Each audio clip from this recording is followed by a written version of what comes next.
and or they'll grab something that's not made for it. Oh. And that's just, it's just very wrong. You really want a lubricant that is made for bodies, that doesn't mess with your pH, doesn't do any of the things. Now, mind you, there is no 100% totally a product that someone may not have an issue with. It's just not possible. There's no such thing as 100%. But for the most part, all these products are made. You can find ones without parabens and ones that have plant-based glycerins and all this sort of stuff because it's made to work with you. Mm-hmm. And, so it's, it's just a little extra added thing, and it's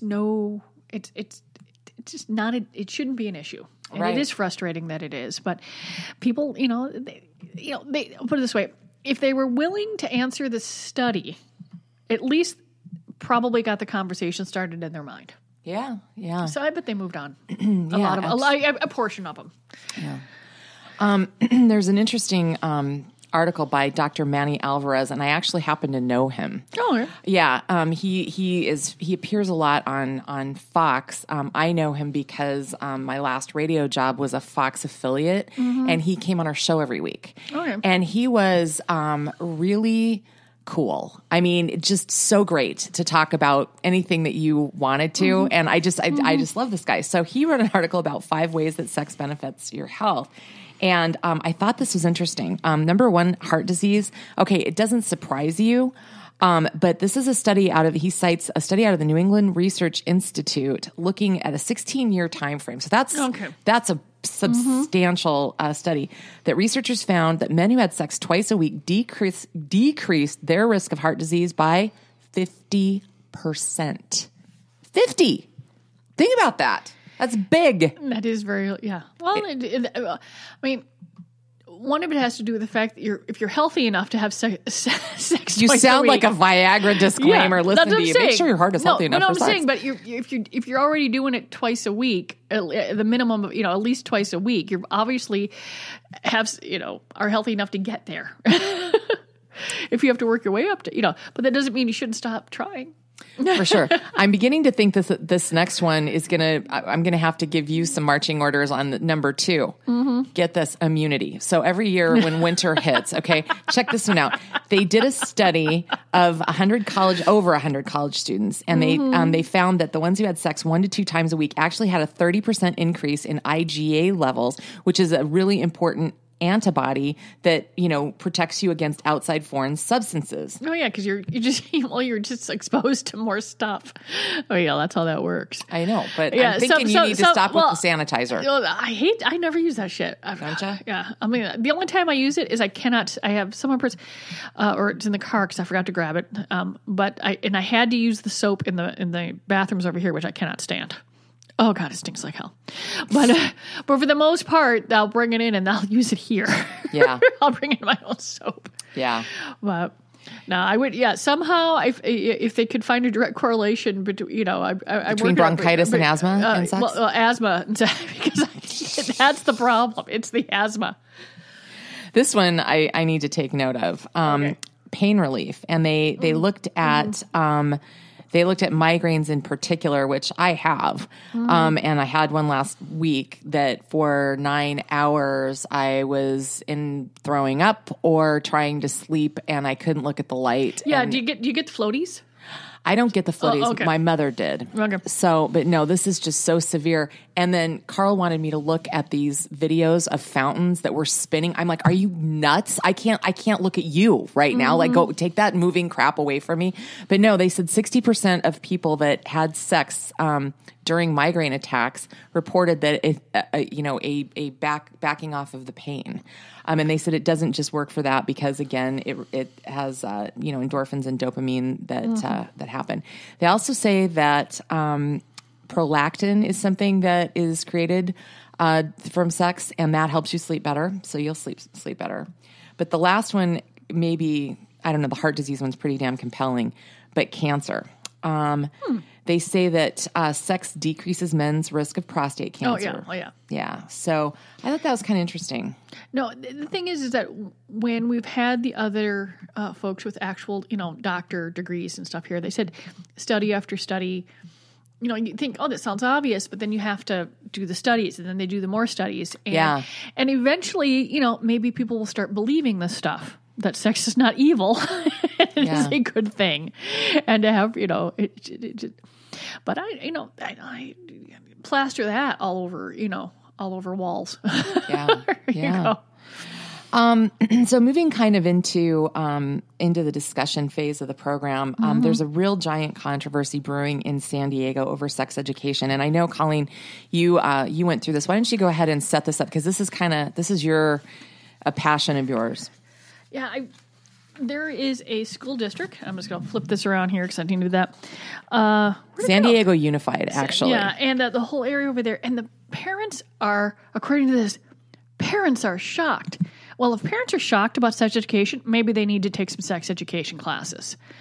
Because after reading through this entire article, it is factual, it is age-based, and and it's appropriate for what's going on. And they're like, well, they learn about oral and anal sex. Well, one, they already know about it. So, let's be honest here. Let's cut the crap. Yeah. And two, when you're talking about sexually transmitted diseases, there's a lot of different ways you can get them.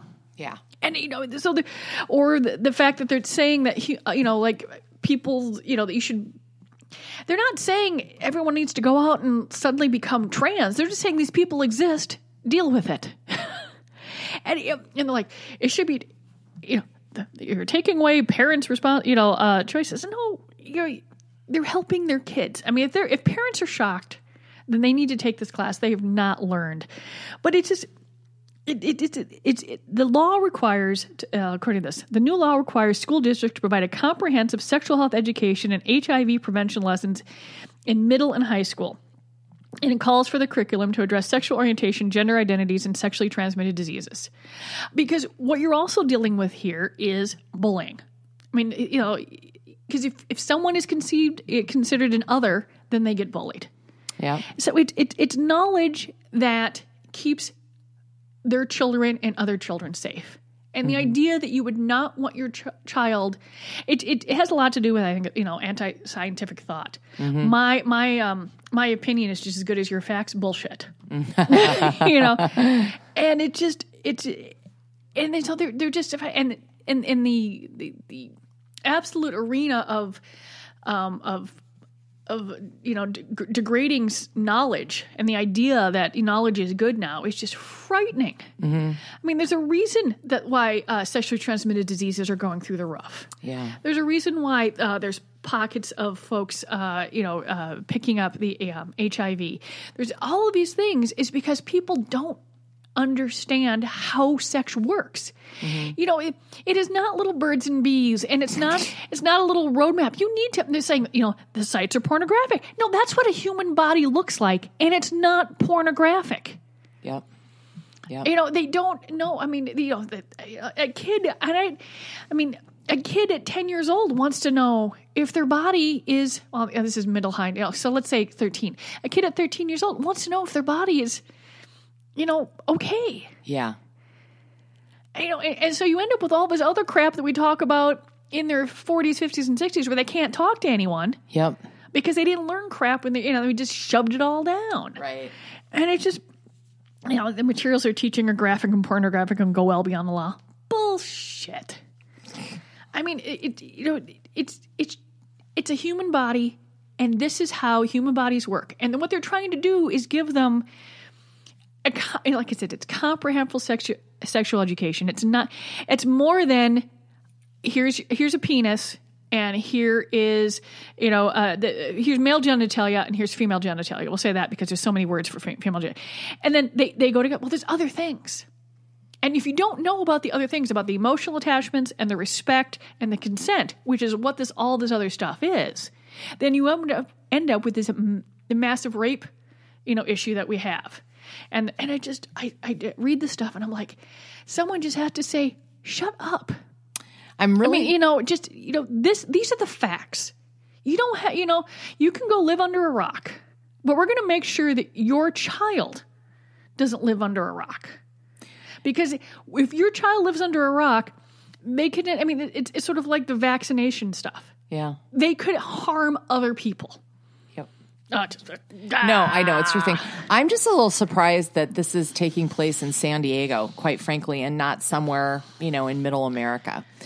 I'm a little surprised because I'm from out there. And I know, San Diego has one of the largest GLBT communities in the country. And my first job out of college included Mission Hills and Hillcrest. And it's a huge, I just can't believe this who's running this? It's the nutcase that thought that teaching yoga in school. Well, somebody else won a lawsuit. That was a different. The materials they're teaching are graphic and pornographic and go well beyond the law, said Broyles, who's perhaps best known for representing parents who sued the Encinitas School Union District, for teaching yoga, which his client saw as a violation of separation of church and state. Well, that's kind of, I don't know. Yoga could be considered a meditative practice that is part of a different religion, but I don't know. It's a stretch, it just kind of depends. No. It just depends. But yeah, I'm surprised it's San Diego. I really kind of am. This is terrifying. Do you ever get over to Woodbury? But no, they wouldn't let us open a store there. Hell, they wouldn't even let a half-price books open up over there. Okay. Yeah. Well, it's not too far from where I live. And there's been a major sex trafficking operation. An arrest took place there. Out of all things, the Woodbury Country Inn and Suites. Okay, really? Could you think of anything more innocuous than... No, weren't these folks also related to a bunch of folks that were also arrested in Wayzata? Yes. The whole Minnetonka. Yeah, yep. Minnetonka, yep, they sure are. Listen to the ages on these people. Ricky Arlen Turner, 28. Brittany Marie Horenza, 25. How can you be that evil before you're even 30? You know what I mean? That's unbelievable. There's thought to be at least 35 women involved, including a minor. And you're right, it was connected. But here's what I think, in addition to the whole thing that's just terrible and awful and whatnot, the male arrested in this, Turner, he has multiple robbery convictions in Minnesota. Okay. He's 28. So how much time could he have served? Okay. But this is the one that gets me. St. Paul police also arrested him as part of a, quote, nationwide sex trafficking sweep in 2013. That's 4 years ago, and here he is running loose, doing it again. How the hell did that happen? I was going through some of the stuff, and I'm just trying to figure out. I said, is that... they said they arrested him, but it didn't say he was convicted. So what the hell happened? Was it one of those cases that got tossed out? Yeah, okay. Because they're going through there. Because I saw that too, and then I'm like, okay, we're missing some information in this article. Don't have any. Just to say, doesn't someone? They don't probably have a lot of editors anymore and copywriters, but you want to read something, and if I have more questions after an article when I read it, you've left out a lot of stuff. Yeah. But there's no reason that. How does it take another 4 years to bust this person? Because they obviously went right back to their job. Yeah. But maybe they were. And it just.